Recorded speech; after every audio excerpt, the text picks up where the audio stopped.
नमस्कार, मैं करिश्मा सिंह और आप देख रहे हैं सी-ट्यूब न्यूज। ग्रामीण कार्य विभाग मंत्री अशोक चौधरी ने बुधवार को बिहार पुल प्रकरण को लेकर प्रेस कॉन्फ्रेंस की। इस मामले की जांच निगरानी करेगी, इसकी उन्होंने जानकारी दी। वहीं इस दौरान उन्होंने नेता प्रतिपक्ष तेजस्वी यादव पर निशाना साधा। उन्होंने कहा कि नेता प्रतिपक्ष को पुल और पुलिया में अंतर नहीं नजर आता है, वह सबको पुल ही कहते हैं। आगे सुनिए मंत्री अशोक चौधरी ने क्या कुछ कहा है। स्वागत है, क्योंकि पूरी की पूरी ग्रामीण कार्य विभाग की टीम हमारे साथ है।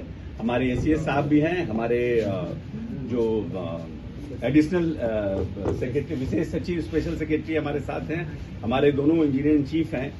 और अभी हम लोगों के ग्रामीण कार्य विभाग के भी हम लोगों को लगभग 2 महीना हुआ है, हम लोगों ने इसका प्रभार लिया है। कुछ हम लोगों ने निर्णय किया है ग्रामीण कार्य विभाग में पारदर्शिता बरतने के लिए और कैसे हम लोग और इफेक्टिवली काम करें ग्रामीण कार्य विभाग में आने वाले समय में।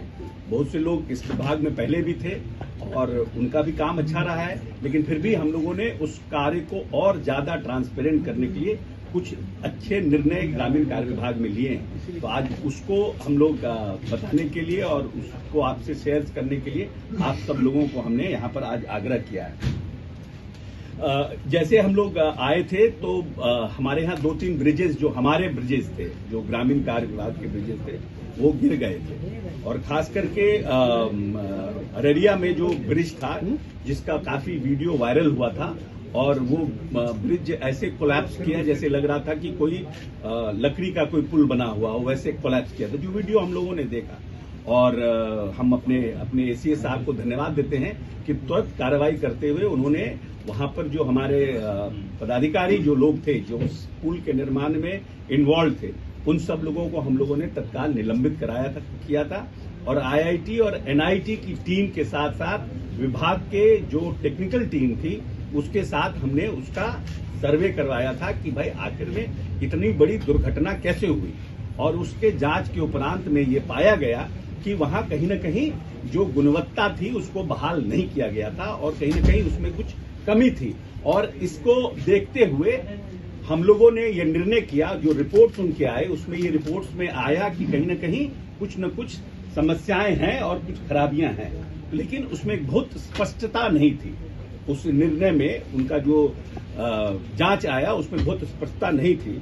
तो हम लोगों ने ये निर्णय किया कि उसको हम पूरे जो पुल का निर्माण हुआ है उसको मंत्रिमंडल निगरानी विभाग से उसकी जांच कराई जाए। और हम लोगों ने मंत्रिमंडल निगरानी से इसकी जांच कराने का, मैं समझता हूं कि पिछले 10-15 वर्ष में ये विभाग का पहला निर्णय है कि निगरानी विभाग से किसी कार्य की जांच विभाग करवा रहा है। और इससे हम ये मैसेज देना चाहते हैं कि हम ट्रांसपेरेंट होकर के काम करना चाहते हैं और किसी भी कीमत पर हम क्वालिटी से कॉम्प्रोमाइज नहीं करना चाहते। चाहे रोड हो, चाहे पुल हो, चाहे पुलिया हो, इन सब के ऊपर हमारे विभाग का और हमारे पूरी टीम का ये निर्णय है कि हम पूरी ट्रांसपेरेंट के साथ और क्वालिटी को मेंटेन करना चाहते हैं। इसलिए ये हम लोगों ने निर्णय किया है। और एक और निर्णय है कि पहले जब हम लोगों ने विभाग का प्रभार लिया और हमारे नए एसीएस साहब आए तो इन्होंने माना कि पीएमजीएसवाई में जो हम पैसा देते हैं अपने कॉन्ट्रैक्टर को, उस पीएमजीएसवाई के पैसे की लगभग जो परसेंटेज है वो 12% या 14% जो भारत सरकार ने पूरे देश के लिए सेट किया है, वो एक मानक था। बट हमारे यहाँ जो हमारे स्टेट प्लान से जो पैसा दिया जाता था कॉन्ट्रैक्टर को, वो कहीं न कहीं उससे ज्यादा था, वो परसेंटेज ज्यादा था।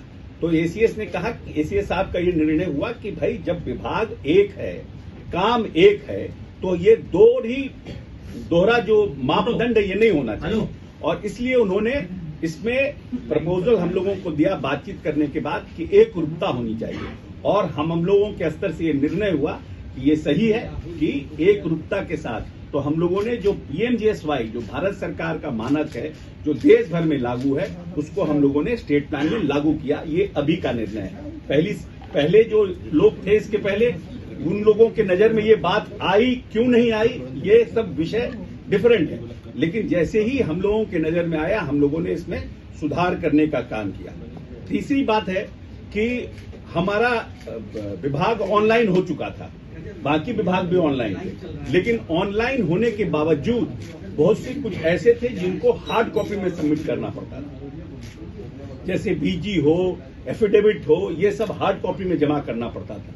तो बहुत से टेंडर्स में देखा जाता था, बहुत हमारे यहाँ प्रतिवाद पड़ता था, ऑब्जेक्शंस पड़ते थे कि हमारा जो है ठीक था, मेरा निकाल लिया गया, ये किया गया। तो हम लोगों ने जो बाकी विभाग आरसीडी से लेकर बाकी विभाग जो काम करते थे उसको हम लोगों ने फिर से इसमें अपने यहाँ लागू किया।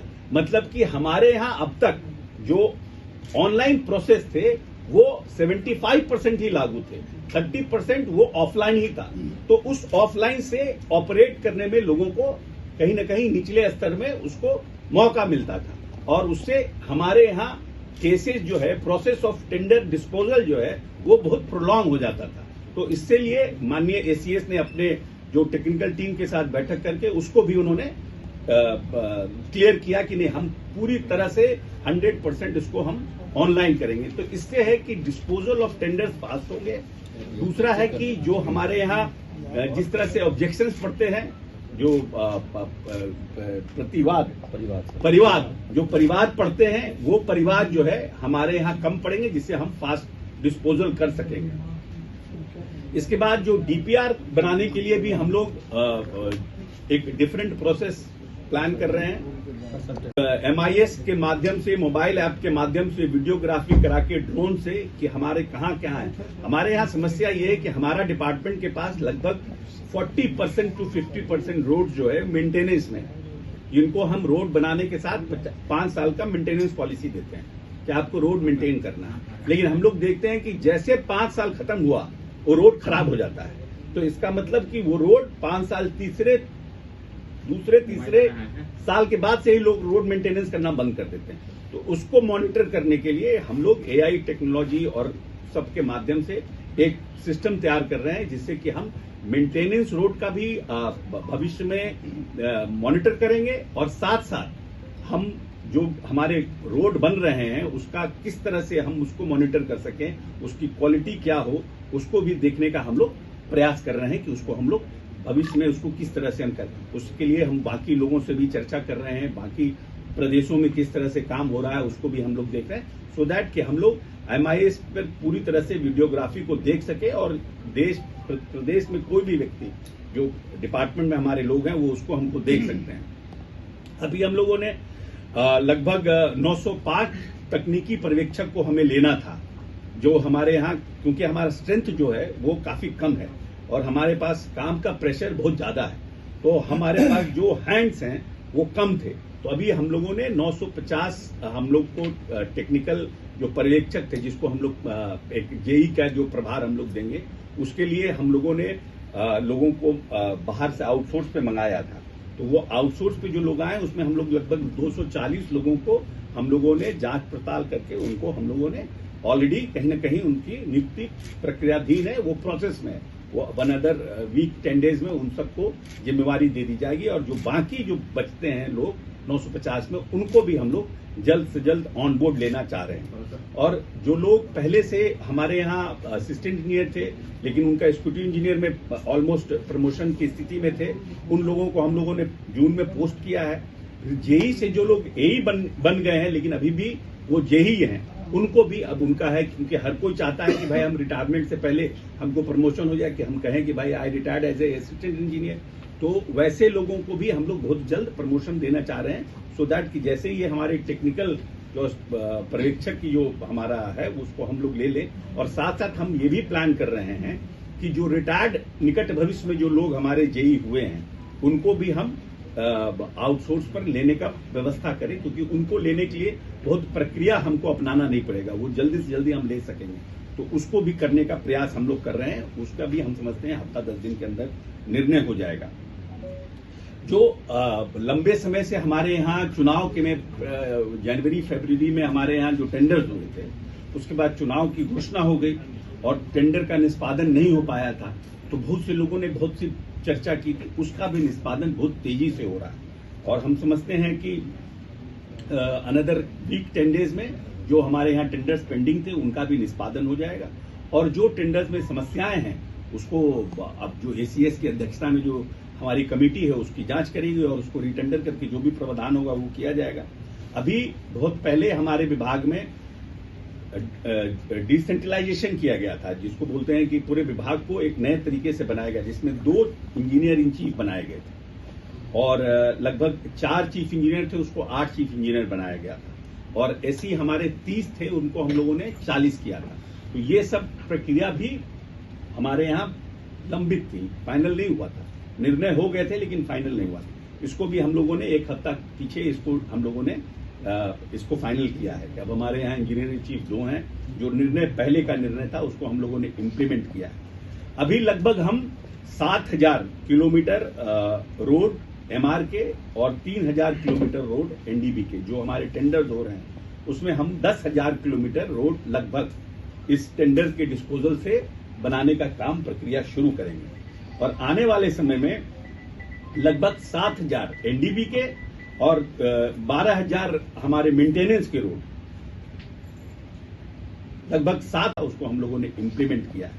अभी लगभग हम 7,000 किलोमीटर रोड एमआर के और 3,000 किलोमीटर रोड एनडीबी के जो हमारे टेंडर्स हो रहे हैं, उसमें हम 10,000 किलोमीटर रोड लगभग इस टेंडर के डिस्पोजल से बनाने का काम प्रक्रिया शुरू करेंगे और आने वाले समय में लगभग 7,000 एनडीबी के और 12,000 हमारे मेंटेनेंस के रोड, लगभग 7,000 अपग्रेडेशन के रोड और लगभग 5,000 के आसपास नए बसावट के रोड को इस वित्तीय वर्ष में हम लोग लेने जा रहे हैं। तो आज अगर फाइनली अगर आप देखिएगा तो 10,000 जो अभी हमारे टेंडर्स हो रहे हैं, 12,000 मेंटेनेंस के रोड, 7,000 अपग्रेडेशन के रोड और 5,000 हमारे न्यू बसावट के जो रोड हैं उनको हम लोग इस वित्तीय वर्ष में करने जा रहे हैं और साथ साथ लगभग 900 के 1000 के आसपास पुल, 900, 950, 1000 के आसपास पुल का भी निर्णय सरकार आने वाले समय में लेने जा रही है कि हम उन सब पुलों का निर्माण करेंगे, क्योंकि ये निर्णय हुआ था और माननीय मुख्यमंत्री जी ने चुनाव के बाद एक विस्तृत बैठक की थी, जिस बैठक में बहुत से जगह वोट का बहिष्कार हुआ था, पुल की इसके मांग को लेकर, रोड के मांग को लेकर, उन सबके को ध्यान में रखते हुए माननीय मुख्यमंत्री जी की अध्यक्षता में एक बड़ी बैठक हुई थी, जिसमें हमारे इंजीनियर इन चीफ और हमारे एसीएस सब लोग हम लोग थे और हम लोगों ने प्रेजेंटेशन दिया था और उसके बाद माननीय नेता ने यह निर्णय किया था कि हमें जो रोड 5 साल भी हो गया है अपग्रेडेशन के, उन लोगों को रोड को हम लोग बनाएंगे और नए पुलों का निर्माण करेंगे और उसी निर्णय के तहत ग्रामीण कार्य विभाग ने यह निर्णय बनाया और ये सब निर्णय किया है। इसीलिए हम, क्योंकि माननीय मुख्यमंत्री जी हमेशा बिहार की मूलभूत संरचना के लिए चिंतित रहे और पिछले 10-15 वर्षों के अपने 17 वर्ष के कार्यकाल में उन्होंने ग्रामीण सड़कों के निर्माण पर विशेष ध्यान दिया है और इसी का कारण है कि हमारा जो पर कैपिटा इनकम या हमारा जो विकास दर है प्रदेश का, वो हमारा देश के विकास दर के आसपास है, उससे भी ज्यादा है। तो निश्चित रूप से कहीं न कहीं ये जो रूरल जो नेटवर्किंग है, जिसको हम बोलते हैं कि हमारे इकोनॉमी के लिए रूरल नेटवर्किंग जो है वो धमनियों की तरह काम करता है। जब तक हमारा रूरल नेटवर्किंग स्ट्रांग नहीं होगा तो जो रूरल हमारे एग्रीकल्चर सेक्टर्स के जो हमारे सामान हैं या फिर हमारा रूरल जो प्रोडक्शंस है, जो स्मॉल स्केल इंडस्ट्रीज का जो प्रोडक्शन है, वो बड़े बाजारों में नहीं पहुंच सकता है और यही कारण है कि इसको बार बार माननीय मुख्यमंत्री जी टॉप प्रायोरिटी पर हमारे नेता इसको रखने का काम किए हैं और हम माननीय मुख्यमंत्री जी को धन्यवाद देते हैं कि उन्होंने इस बार भी इस परिस्थितियों को समझा और इस बार ग्रामीण कार्य विभाग को एक बड़ी जिम्मेवारी दी है विधानसभा चुनाव के पहले रोडों का स्ट्रेंथन करना, नए रोडों का निर्माण करना, पुलों का निर्माण करना। हम समझते हैं और हमारी पूरी टीम यहाँ बैठी है, माननीय नेता की उम्मीदों पर हम खड़ा उतरने का काम करेंगे और पूरी पारदर्शिता के साथ और पूरी क्वालिटी को मेंटेन करते हुए हमारा प्रयास होगा कि विधानसभा चुनाव के पहले जो माननीय हमारे जो जनता और माननीय विधायकों का या माननीय जो सांसद हैं उनकी जो कल्पना है या माननीय मुख्यमंत्री जी ने जो रोडों का निर्माण किया, सड़कों का निर्माण किया और उसको मेंटेन करने में हम सफल हो पाएंगे। इसी सब चीजों के लिए हम आपको बुलाए थे। हम आप समझते हैं कि बोलते हैं हमारा, और अगर कोई हो तो हमसे पूछिए, हम उसका जवाब देंगे।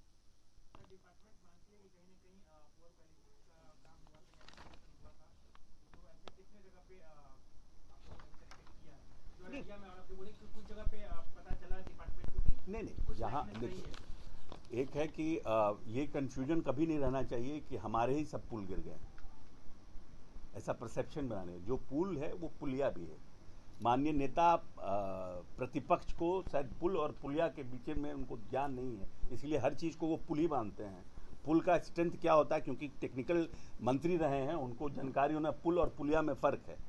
पुल जो होते हैं वो हमारे पास 3 पुल थे जो ग्रामीण कार्य के गिरे थे या दिखाए गए थे। उसमें एक अररिया था जिसको हम लोगों ने मंत्रिमंडल निगरानी को भेजा जांच के लिए, क्योंकि हम को जो फर्स्ट हैंड जो प्रामा फेसी जो टेक्निकल टीम ने रिपोर्ट दिया वो रिपोर्ट संतोषजनक नहीं था। तो उस रिपोर्ट को हम लोगों ने फर्दर, और हम समझते हैं कि 15-20 वर्ष में इस विभाग ने पहली बार किसी कार्य के मंत्रिमंडल निगरानी को दिया। ये मैसेज हम देना चाहते हैं कि now we need to have business, हम काम करना चाहते हैं। Nobody is going to get spared. अगर कोई गलत काम करेगा, कोई काम करके इन्फ्लुएंस करने का कोशिश करेगा, वो यहाँ चलने वाला नहीं। इसलिए हम लोगों ने पूरे कॉन्ट्रैक्टर्स को और पूरे जो सिस्टम है उसको हम लोगों ने मैसेज देने का काम किया है कि मंत्रिमंडल निगरानी से इसकी हम लोग टेक्निकल टीम से जांच कराएंगे, पहली बात। दूसरी बात कि जो दूसरे पुल गिरे, ये तीनों कोई कमीशनड नहीं हुआ था पुल, this was not handed to the people. ये कंफ्यूजन नहीं रहे कि ये पुल को हैंड हम लोगों ने दे दिया था, हमने मान लिया था कि ये पुल अच्छा है और पब्लिक के लिए फिट है।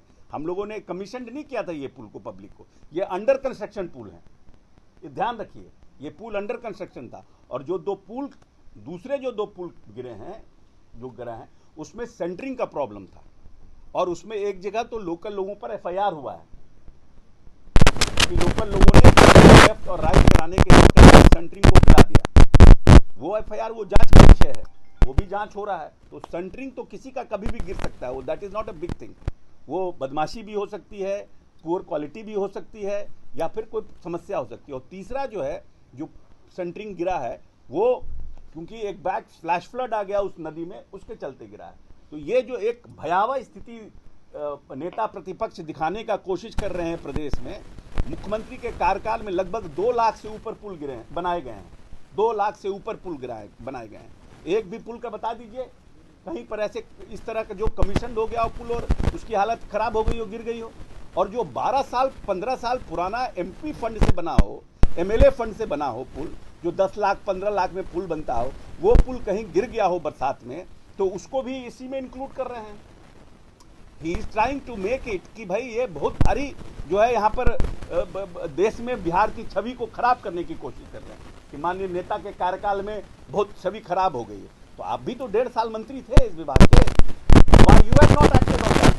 Who has stopped you for that? कौन ऐसा व्यक्ति था जो आपको रोक रहा था? आपने क्यों नहीं किया जांच?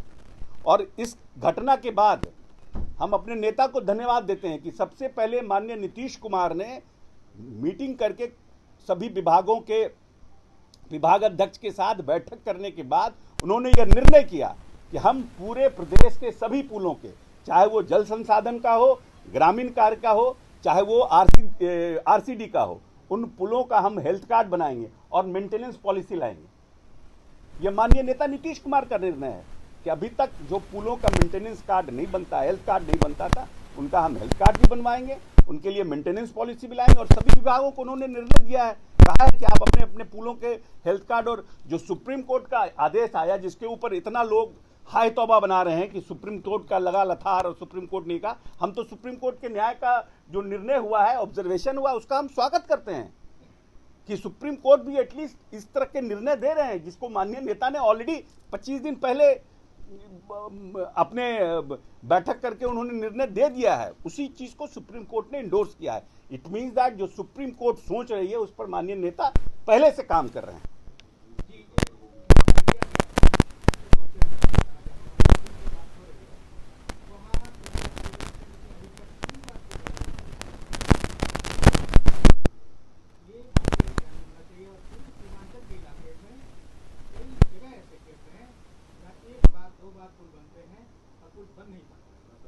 यहाँ भी ये स्थिति है, जब पुल बनते हैं नदी भाग जाती है, जब नदी को पुल गिर जाता है, तो जब